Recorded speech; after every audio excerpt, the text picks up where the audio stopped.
गुरु जी नमस्कार। हाँ, आपका प्रणाम स्वीकार है। आपके प्रणाम। हाँ जी, थोड़ा पैसा भेजा, हम मिला आपको। हाँ हाँ हाँ, मिल गया। हाँ, मैं प्रण किया था कि 5,000 गुरु को भेजेंगे, एक 5वीं बार भेज दिया। हाँ हाँ हाँ, बोली। गुरु जी सब ठीक है, आपकी कृपा से सब गाड़ी चल रहा है। अरे वाह।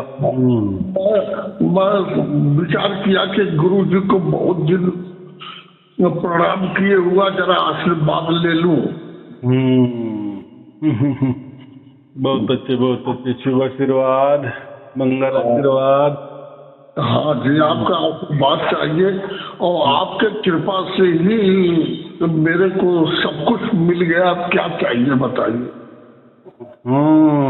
ऐसा है, चाहना ये तो बंद नहीं होगा। जब तक कहते ना कुड़िया में आत्मा है तब तक चाहत चलती ही रहेगी। लेकिन चाहत के लिए आत्मा ने जन्म नहीं लिया है ना, या नया शरीर धारण नहीं किया ना, या मनुष्य शरीर धारण नहीं किया है, तो फिर शरीर धारण क्यों किया है, और वो भी मनुष्य का। तो इसके पीछे कुछ तो भी राज होगा कि नहीं? राज होगा, बिना राज का तो होता नहीं है ना। हाँ, नहीं तो बाकी 84 लाख योनियां तो है ही, उसमें तो बहुत सारे शरीर अलग अलग है। लेकिन ये जो मनुष्य शरीर मिला है, तो इसके पीछे राज क्या है? तो राज एक ही है कि मोक्ष के लिए ये मिला है।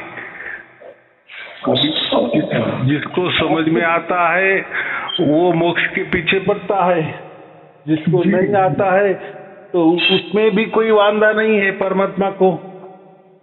जी बराबर। बाद में नहीं अगर मोक्ष की बातें की या मोक्ष जानने की कोशिश नहीं की, या मोक्ष क्या होता है ये नहीं समझ में आया, तो बाकी अगला जन्म तो फिक्स है ही। वो तो रीति रिवाज से तो चालू ही है, डिफॉल्ट हम बोलते हैं, वो तो मिलेगा ही मिलेगा। अगर मैं तो जब से आपका चालू किया हूँ तो एक दो तो मैं सुनता ही हूँ आपका प्रवचन वीडियो। अभी आपकी उम्र कितनी? अरे हमारा हो गया होगा 75। बाप रे। हाँ जी। तो ज्यादा से ज्यादा एक सुनो। हाँ, एक सुनता हूँ। हाँ, एक तो 100% सुनना, बाकी ज्यादा नहीं। क्या है, अपना सेहत का भी थोड़ा सा ख्याल रखना चाहिए ना।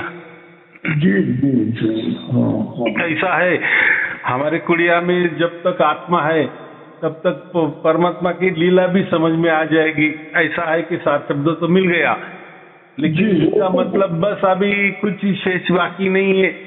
अभी परमात्मा बुला लेगा और फिर हम चले जाएंगे। लेकिन ये तो है, लेकिन जब तक जान है, जब तक जिंदगी है, तब तक उस 4 शब्द का अनुभव भी लेना चाहिए ना। माने क्या क्या परमात्मा करता है इसके बाद।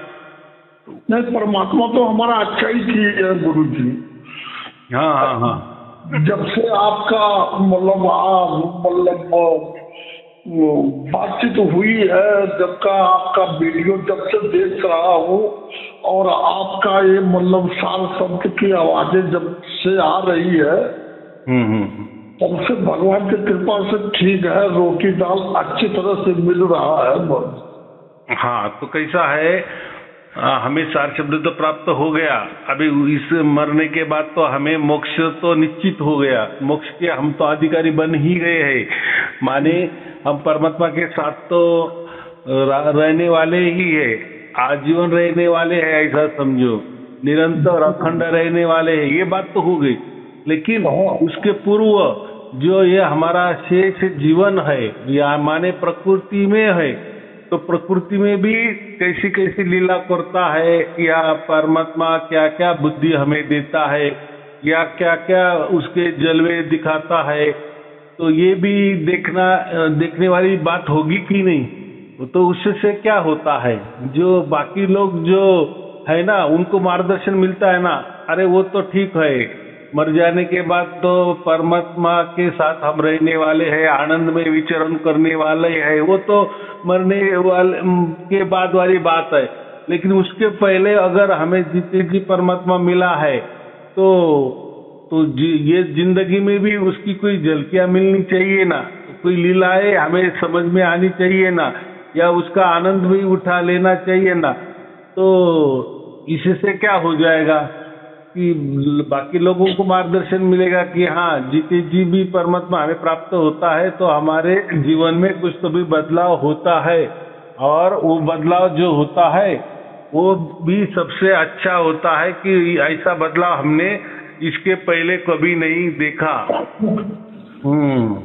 जी, अपना आपके कृपा से परिवार अपना सुखी है और सुखी है, इससे ज्यादा और क्या चाहिए गुरु जी।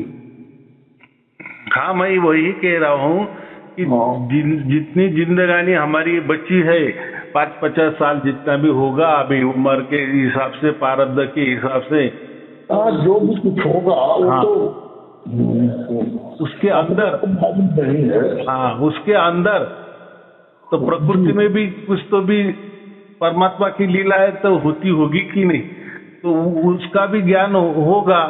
माने मरते दम तक हमें ऐसा समझो कि परमात्मा की लीला का बोध हो जाएगा।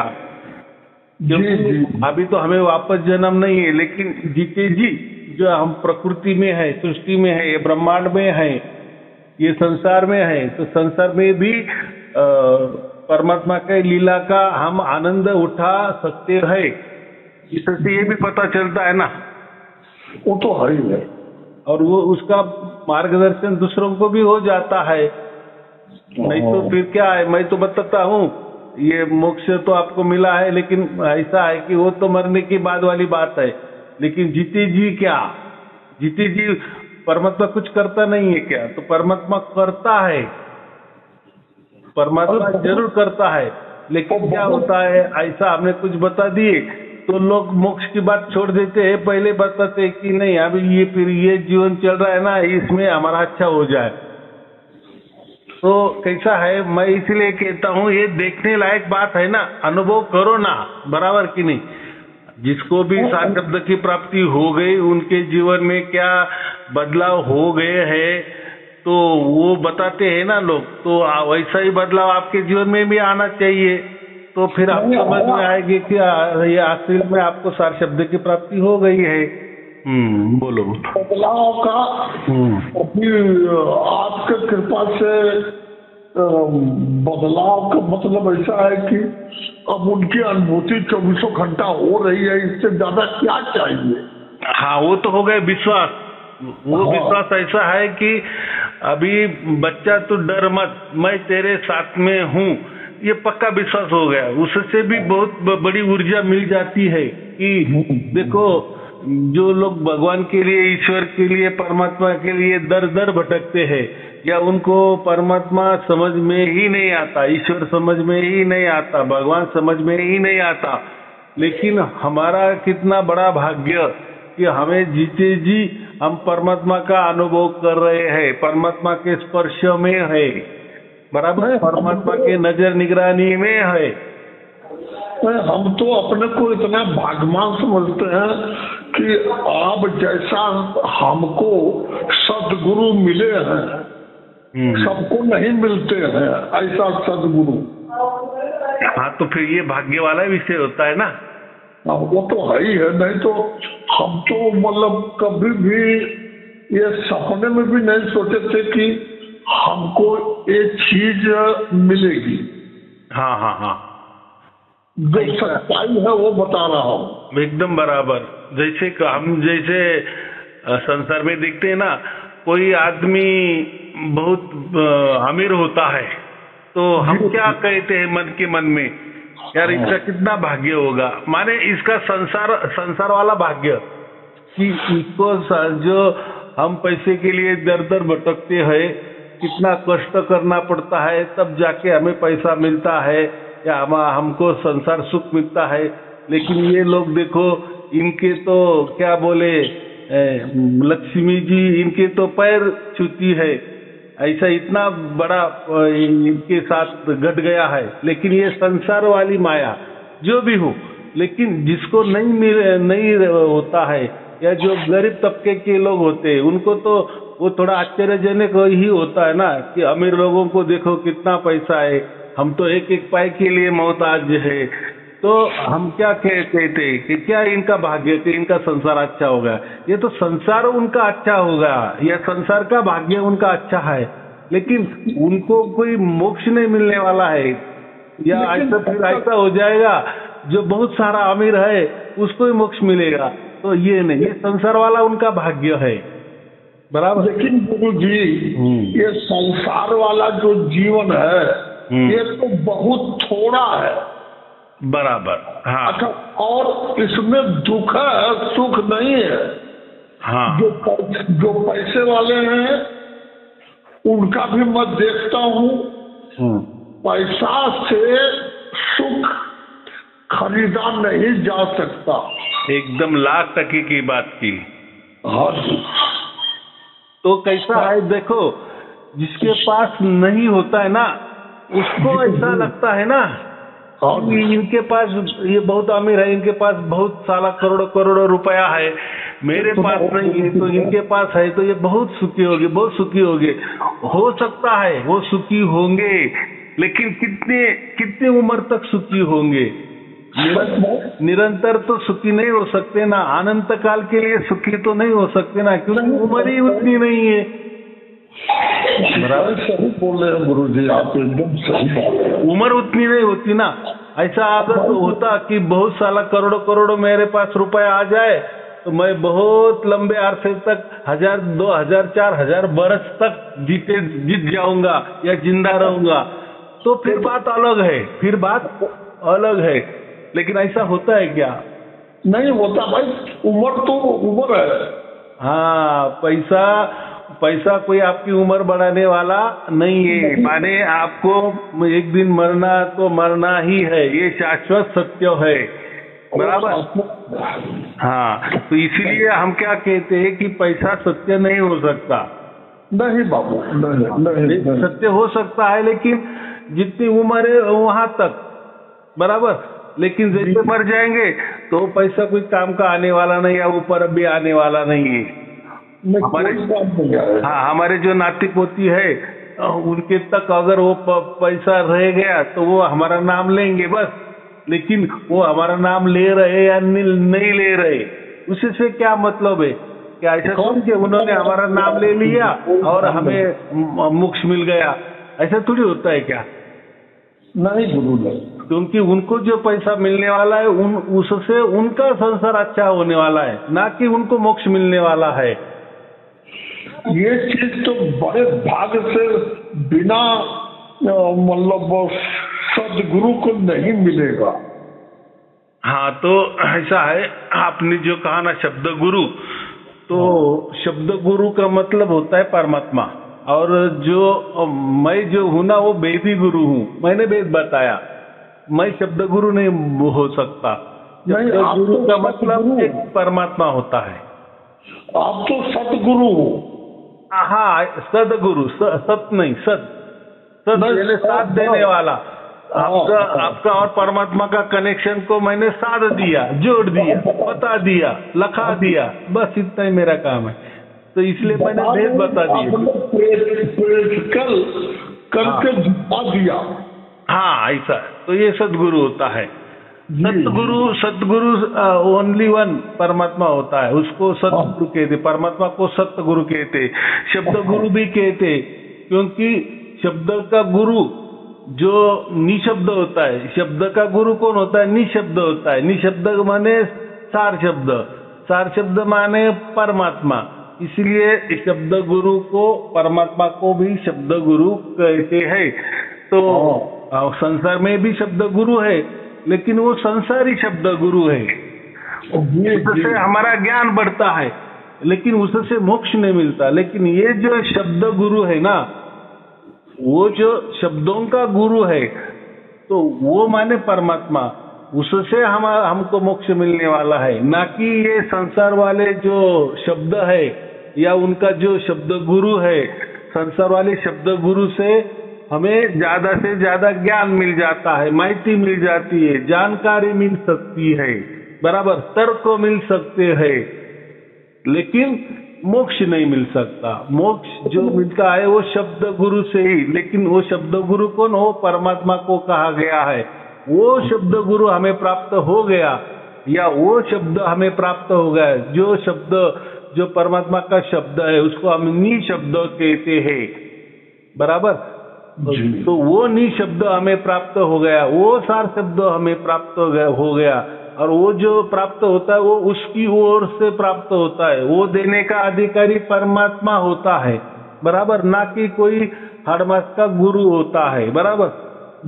प्रकृति में जो भी गुरु है, जो खुद को गुरु बताते हैं, वो उनसे जो भी कोई शब्द मिलता है, शब्द माने कोई मंत्र तंत्र मिलता है, एक अक्षर मिलता है, 4 अक्षर मिलते हैं या 4 शब्द मिलते हैं, तो उससे हमें मोक्ष नहीं मिलता। क्योंकि ये जो शब्द गुरु है, संसार वाला जो शब्द गुरु है, ये यही का पैदा हुआ है, या शब्द भी यही के पैदा हुए, किसी भाषा में निर्माण हो गए, किसने निर्माण किए हैं, और जिसकी भी निर्मिति हो जाती है उसका नाश तय है, बराबर।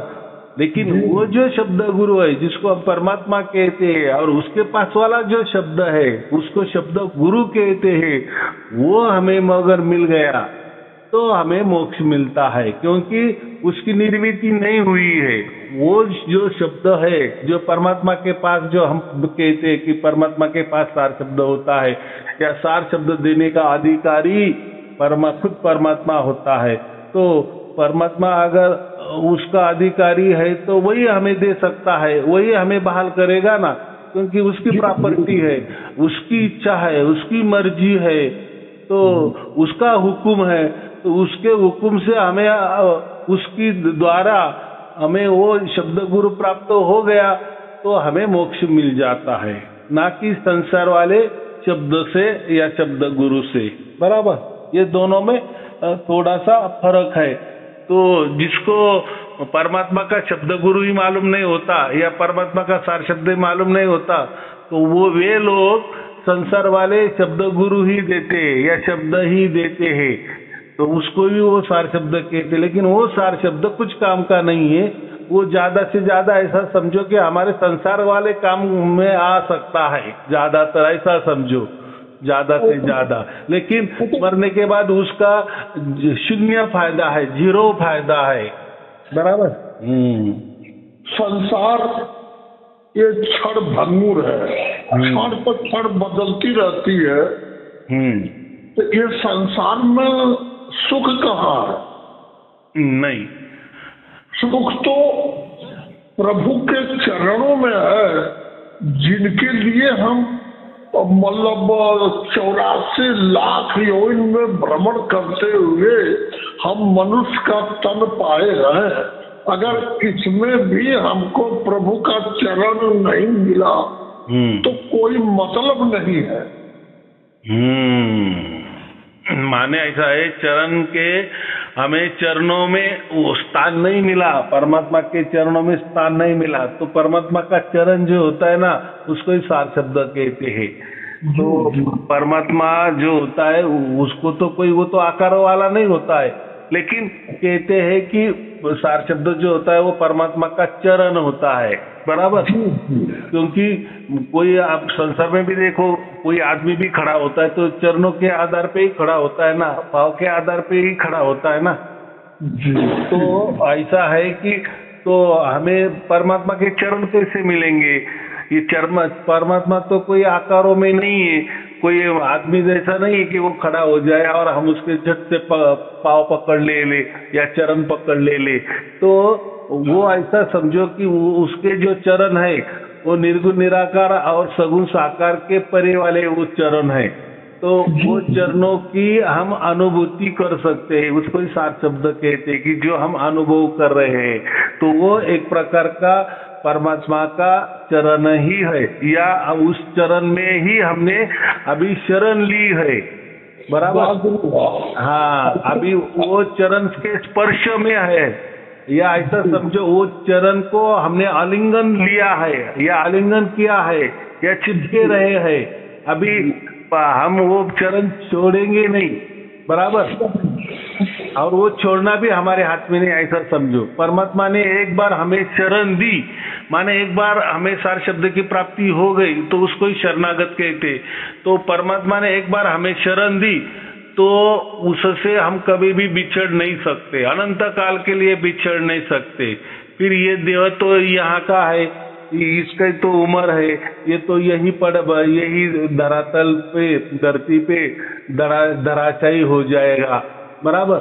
लेकिन जो हमारी आत्मा है, जो आत्मा ने जीते जी परमात्मा के चरण पकड़े हैं, तो वो पकड़े ही रहता है। अभी वो हम उसको छोड़ेंगे नहीं, और परमात्मा भी हमें उसके चरणों से हटाएगा नहीं, बराबर। हाँ, जब तक उसकी मर्जी नहीं होती। लेकिन परमात्मा तो दयालु है ना, वो क्यों हमें उसके चरणों से हटाएगा? माने उसने जो हमें मोक्ष दिया है तो दे ही दिया है, वो कोई वापिस लेने के लिए नहीं दिया है। मोक्ष ऐसी चीज होती है, एक बार दे दिए। तो हमें सार शब्द जैसे जीते जी एक बार मिल गया, वो अनंत काल के लिए मिल गया है, बराबर। लेकिन शरीर तो हमारा अनंत काल तक तो नहीं रह सकता ना, शरीर को तो सीमा है ना, उम्र है ना। जी। लेकिन परमात्मा के चरणों की तो कोई ये उम्र नहीं होती, वो तो अनंत काल के लिए होता है। तो इसीलिए हमने उसका चरण पकड़ा है, माने सार शब्द को पकड़ा है, तो सार शब्द माने ही परमात्मा का चरण होता है। लेकिन ये गुरुआ लोग अपने चरण दे देते हैं लोगों को कि ये धो उसका तीर्थ पी लो तो आपको मोक्ष मिल जाएगा। तो ये सरासर झूठ बात है, बराबर, गलत बात है। ऐसा गुरु, वो तो अपने आप 84 में जाएंगे ही, और जो बेचारा उनके ऊपर विश्वास करता है वो भी जाएगा। अभी देखो उनका क्या होगा वो तो हम भी नहीं बता सकते। ऐसा है कि चलो बोलते हैं ना, अच्छे वाला अच्छा ही काम करता है, बुरे वाला बुरा काम करता है। तो अभी उनको वो काम दे दिया है, तो जो उनको काम दिया है वो कर रहे हैं। तो अभी ऐसा भी नहीं समझ सकते ना कि ऐसा वो क्यों कर रहे हैं। तो हम इतना ही कहेंगे वो अज्ञानी है, या वो उनको पूरा ज्ञान नहीं हुआ है। अगर उनको पूरा ज्ञान हो जाता तो ये ऐसे काम नहीं करते। तो अभी उनके भाग्य में ही पूरा ज्ञान नहीं है, लेकिन वो ऐसा अधूरा ज्ञान लेके बैठे हैं और खुद गुरु बन के बैठे हैं। और गुरु बन के बैठे तो बैठे ही है, लेकिन उसके ही आगे गए और खुद को परमात्मा बोल दिए, लोगों को की बोल दिए कि हाँ मैं ही परमात्मा हूँ, या परमात्मा हर मास का ही होता है, या परमात्मा देहधारी होता है, या मनुष्य जैसा ही होता है, या आकारों में होता है। चलो ये यहाँ नहीं तो वहाँ तो ऐसा ही होगा। तो ये सब गलत बातें बताते हैं ना, तो परमात्मा क्यों आकार लेगा, बराबर कि नहीं? अरे बहुत गुरु जी, आप ऐसा समझाते हैं कि एक समझने वाले के लिए तो निश्चित है, जो भी आपका प्रवचन सुनता होगा तो हमको तो 100% लगता है कि उनको जरूर अनुभूति परमात्मा की हो गई होगी। हाँ, देखो इसमें कोई रॉकेट साइंस नहीं ना। जो भी आकार वाला होता है तो आकारों की तो निर्मित हो जाती है ना। जी। और आकारों का कभी न कभी नाश होता है, जिसकी भी निर्मित होती है उसका नाश हो ही जाता है। अगर हम आकारों में है तो हमारा भी नाश हो ही जाता है। तो हम परमात्मा को कैसा आकारों में लाते हैं, मनुष्य जैसे क्यों बताते हैं? या चलो वो वहां बैठा है, परमात्मा बैठा है, लेकिन मनुष्य जैसा ही आकार है, लेकिन ये क्यों बताते हैं? भाई अगर हम आकार में है, हमारा भी नाश होता है, तो हम परमात्मा को भी नाशवान वाला क्यों बता रहे हैं, बराबर। तो उसका अगर कोई आकार है, माने उस आकार को किसी ने तो भी फिर जन्म दिया होगा, फिर उस आकार की कोई माता जी होगी, कोई पिताजी भी होगा। अगर वो कोई आकार होगा तो उसकी फिर कोई पत्नी भी होगी, फिर वो आकार होगा तो उसके कोई बच्चे भी होंगे, या कोई वो सन्यासी होगा तो फिर उसकी उम्र कितनी होगी, उस परमात्मा की उम्र कितनी होगी, तो फिर उसका जन्म कब हो गया। अब देखो फिर ये सब कुछ सवाल पैदा हो जाते हैं कि नहीं? नहीं वो तो है ही है। कि ऑटोमेटिक उसने मनुष्य शरीर धारण किया और वहां जाके बैठा और मैं परमात्मा हूँ ऐसा उसने कह दिए, और किसको कह दिए? मनुष्य को कह दिए। उसके लिए मनुष्य ही काफी है क्या? और वो कोई परमात्मा मनुष्य को ही चलाता है क्या? अरे वो तो पूरा ब्रह्मांड चलाता है ना। अरे बाप रे बाप, ये ब्रह्मांड में न मालूम कितने जीव हैं, तो अब उन्हीं को मालूम है। तो ये ब्रह्मांड में हम एक छोटा सा हिस्सा है, बराबर।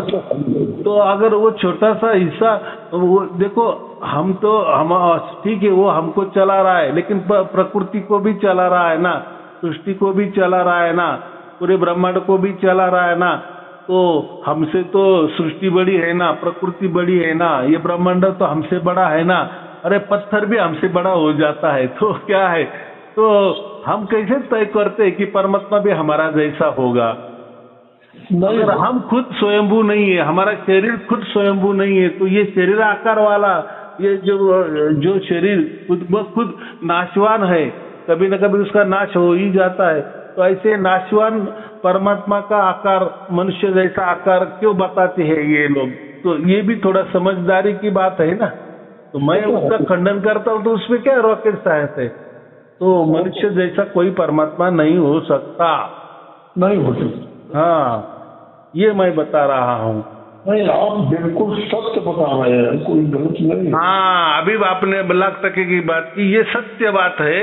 ये तर्क भी किसी ने भी लगाया ना कि हाँ यार, ये ऐसा कैसा होगा? मनुष्य देव जैसा ही क्यों होगा? स्त्री जैसा क्यों नहीं होगा? या फिर वो कोई नपुंसक होगा क्या? बराबर। फिर उसने शादी की होगी या नहीं की होगी? उसको किसने तो भी देखो, जैसे हम मनुष्य है तो हमें किसी मनुष्य ने ही जन्म दिया ना, माने हमारे जो माँ बाप है हमारे जैसे ही है ना, वो भी मनुष्य है कि नहीं? वो तो है। मनुष्य को ही पैदा करता है ना, जी सच बात है। और हर मनुष्य तो नाशवान है। तो फिर वो परमात्मा को हमने अगर मनुष्य का रूप दे दिए तो फिर उसका भी कभी न कभी नाश होगा, बराबर। और उनका नाश तो भाई वो तो नाशवान नहीं है ना, उसके परे है। हाँ, वो तो अनंत है, अखंड है, निरंतर है, स्वयंभू है, आदि अनादि से है ना। वो तो है ही, वो तो। हाँ, तो मनुष्य जैसा आकार वाले बोले तो फिर उसको आप कोई बालक के रूप में क्यों नहीं दिखा रहे? अगर बालक दिखा दिए तो फिर वो बालक ज्ञानी है या अज्ञानी है? और बालक दिखाए तो वो उसको किसने जन्म दिया? बालक का तो जन्म कोई देता है कि नहीं? तो ये सब सवाल पैदा हो जाते हैं। तो ऐसा वेदों में कहीं भी नहीं लिखा है, बराबर, कि मनुष्य जैसा शरीर वाला होता है। तो आपकी तो मैं जब वीडियो सुनता हूँ तो मेरे को इतना प्रिय लगता है। हाँ। देखो साक्षात मतलब यह है कि मैं प्रभु के वचन से ही सुन रहा हूँ, बराबर ना। तो अभी आपको यही सवाल है ना कि ये लोग ऐसे क्यों बताते हैं? एक तो अज्ञानी है और सबसे बड़ी वो चालाक भी है। चालाक कैसे है? अगर उनको मालूम है कि हमने अगर परमात्मा को मनुष्य जैसा बता दिए तो ये लोग हमारी पूजा करेंगे, क्योंकि मनुष्य जैसा ही परमात्मा है। तो भाई मैं मनुष्य हूं ना, और मैंने आपको बताया ना कि मनुष्य जैसा ही परमात्मा होता है, तो उसी परमात्मा से मैं पैदा हो गया हूँ, ऐसा वो बताते हैं। एक्चुअली वो गुरु जो होता है वो भी किसी माता पिता से जन्म लिया है ना, लेकिन उसको अगर लोगों को ठगना है तो वो क्या बताएगा कि वो जो परमात्मा है ना ऊपर बैठा है ना, वो मेरे अंदर उतर गया है। तो फिर लोग समझते हैं यार उतर गया है, बराबर। ये तो बताते कि मनुष्य जैसा ही परमात्मा है तो इनके अंदर उतर गया है, तो फिर इनकी पूजा आरती करो, इनको ही परमात्मा मान लो। तो खुद को परमात्मा लोगों ने मानना चाहिए, खुद की आरती पूजा होनी चाहिए, और खुद उनको परमात्मा बनना है, मान बढ़ाई करवानी है। इसीलिए वो परमात्मा को मनुष्य देहधारी बताते हैं। ये उनकी चालाकी है, बराबर। लेकिन गुरु जी चालाकी करते तो है जरूर, लेकिन चालाकी के साथ में कितना बड़ा पाप वो अपने सर पर बांध रहे हैं। हाँ, तो ये जो लोग है ना, तो इनको वो उनके हिसाब से वो कोई पाप नहीं करते ऐसा उनको लगता है, क्योंकि उन्होंने परमात्मा ऐसी कोई चीज होती है माना ही नहीं। ये तो सिर्फ लोगों के आंखों में धूल फेंकने के लिए कहते हैं कि परमात्मा मनुष्य जैसा है और वही परमात्मा मैं, अभी उसने अवतार लिया है और वो अवतार माने मैं ही हूँ, तो मेरी पूजा आरती करो। अगर सचमुच में ये परमात्मा को मानते कि सचमुच में परमात्मा होता है, तो ये परमात्मा के साथ ऐसा खिलवाड़ नहीं करते। माने ये चार्वाक हो गए। ये चार्वाक जो होता है ना, और जैसा नास्तिक होता है ना, तो वैसे ये चार्वाक जैसी बुद्धि वाले होते। लेकिन चार्वाक जो बेचारा था, तो उन्होंने तो बोला कि कोई आत्मा नहीं होता, कोई परमात्मा नहीं होता, बस शरीर है, जब तक शरीर है तब तक मजा कर लो, जैसा शरीर मर जाएगा तो हम भी मर जाएंगे, कोई हमारा अस्तित्व नहीं रहेगा। लेकिन उन्होंने कभी परमात्मा की बात ही नहीं की। लेकिन ये चालाक गुरु लोगों ने तो परमात्मा को भी धोखा दिए। फिर अगर ये परमात्मा के ऊपर भरोसा नहीं रखते, विश्वास नहीं रखते, तो खुद को परमात्मा क्यों बोलते हैं? बराबर, वो करना ही नहीं चाहिए। तो ये परमात्मा के साथ खिलवाड़ करते हैं, साथ साथ लोगों के साथ भी खिलवाड़ करते हैं। तो अभी वो कितने पापी हो गए, क्या होगा, तो उसकी गणना भी हम नहीं करेंगे और उसका न्याय निवाड़ा हम क्यों करेंगे? वो हमारा काम नहीं है, वो परमात्मा का काम है। बराबर, उसके विषय में तो हमको सोचना ही नहीं है। क्या क्या सोचना है? अगर जो कहते हैं ना, जो ये सोने की नकल कर रहा है, तो उसको जगाया नहीं जा सकता ना। वो तो खुद जाग रहा है। हाँ, वो तो जगा हुआ है, लेकिन उसने सोने का नाटक किया है, तो उसको हम नहीं जगा सकते ना। नहीं, बिल्कुल नहीं। हाँ, तो उल्टा वो हमारे ऊपर वो ये करेगा, लांछने लगाएगा। अरे ये तो अज्ञानी है ये लोग। अरे हम तो ज्ञान की बातें करते हैं ना, तो आप तो बहुत तर्क की बातें करते हो, तो तर्क से हमें बताओ कि कैसा परमात्मा मनुष्य जैसा होता, तो वो दाखले देते हैं। यहाँ वहाँ के उठाए किसी महापुरुष ने लिखे होंगे, तो उसका अर्थ वगैरह अलग बताकर वो दोहे दिखाते हैं। ये इन्होंने कहा है कि परमात्मा मनुष्य जैसा होता है, यहाँ लिखा है। अरे वो छोड़ दो, हमें जो वेद है ना, वेदों में दिखा दो तो हम मानेंगे। वेदों में ऐसा कोई भी नहीं लिखा है, कुछ भी नहीं लिखा है।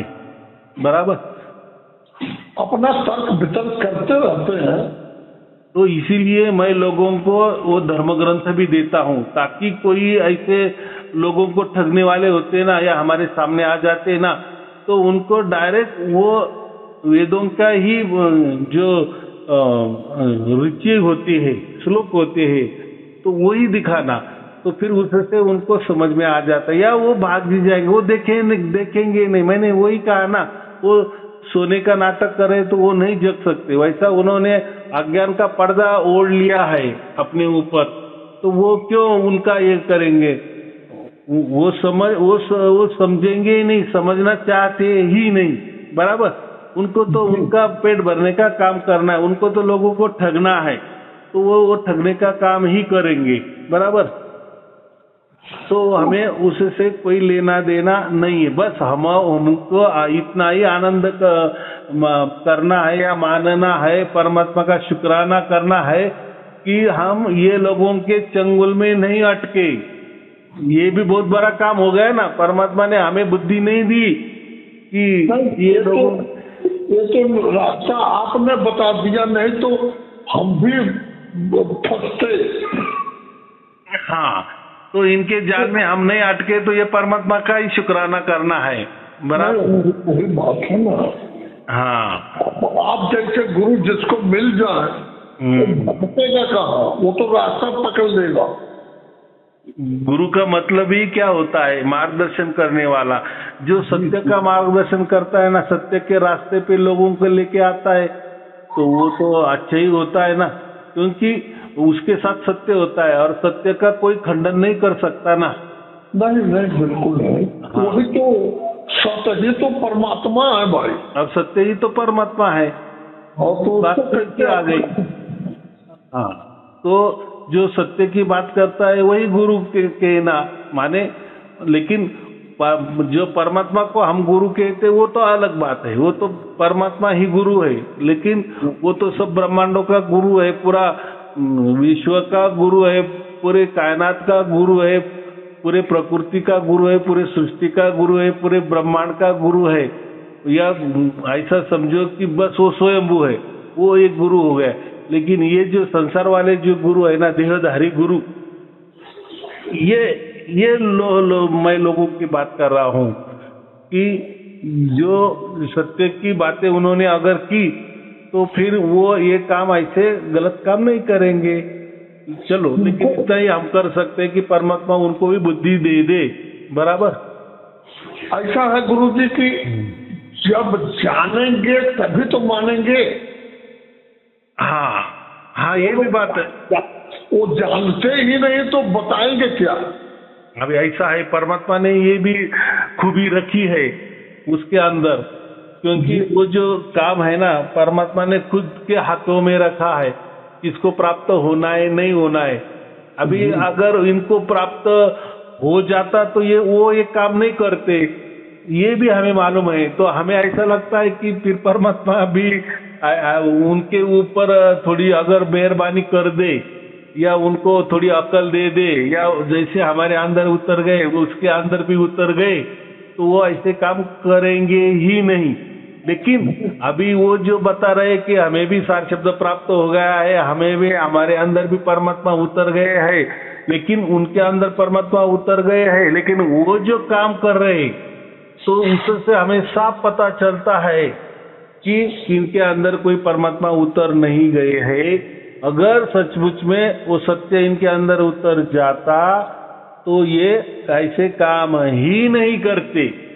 अगर ये ऐसे काम कर रहे हैं, इसका साफ मतलब है इनके पास कोई सार शब्द नहीं है, इसके अंदर कोई सार शब्द उतरा नहीं है, इनको परमात्मा के बारे में कुछ भी मालूम नहीं है, ना कि सार शब्द के बारे में कुछ भी मालूम नहीं है। इसे साफ पता चलता है, साफ पता चलता है। चलो, और पूछना है? नहीं गुरुजी, आपका बहुत बहुत शुक्रिया, सत प्रणाम आपको है, जो कि आपने हमको मार्गदर्शन दिया। हम बहुत भटके हुए थे, लेकिन रास्ता बता दिए, और चलना तो हमको है, कैसे चलना है। और ठीक है, आपके मार्गदर्शन पर मैं चल रहा हूँ, और हमको हर चीज आपके कृपा से अच्छा ही रास्ता दिखाई पड़ रहा है। हाँ, बहुत अच्छे, बहुत अच्छे। चलो ठीक है, आपको और आपके परिवार के लिए शुभ आशीर्वाद, मंगल आशीर्वाद। पूरे परिवार का प्रणाम आपको स्वीकार होगी। हाँ, चरणों में नतमस्तक होकर के पूरे परिवार का प्रणाम रख रहा हूँ। हाँ, ठीक है, ठीक है। सत साहेब जी, सत साहेब जी, सत साहेब जी।